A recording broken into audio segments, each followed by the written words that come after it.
આજથી 9-10 માસ અગાઉ Mehsana city B division police station વિસ્તારમાં રિક્ષામાં આગળ પાછળ કરી ચોરી કરતા નાસ્તા ફરતા વોન્ટેડ આરોપીને ઝડપી પાડતી ડિંડોલી પોલીસ સ્ટેશનની સર્વેલન્સ ટીમ, સુરત શહેરના પોલીસ કમિશનર શ્રી અનુપમસિંહ ગહેલોત સાહેબ તથા ખાસ police commissioner sector 1 Shri Wabang Jamir saheb તથા નાયબ police commissioner zone 2 Shri Bhagirath Gadhvi saheb તથા મદદનીશ police commissioner D division Shri VM Jadeja saheb Surat શહેરના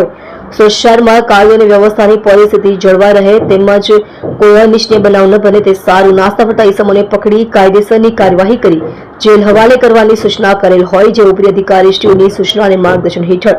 ડિંડોલી પોલીસ સ્ટેશનના senior police inspector Shri RJ. Chudasama તથા second police inspector Shri HJ. Solanki નાઓએ સર્વેલન્સ સ્ટાફના માણસોને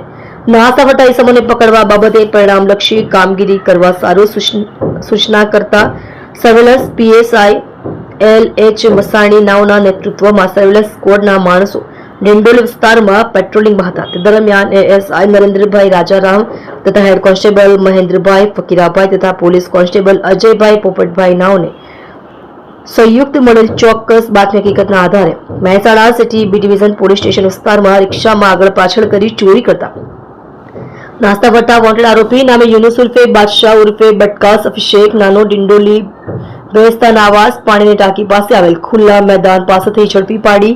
સારી અને પ્રશંસનીય કામગીરી કરેલ છે. જોડાઈ રહો નવા સમાચાર જોવા આજ કી પુકાર ન્યૂઝ ચેનલની સાથે ડાયરેક્ટર ચિરાગ દરજી સાથે.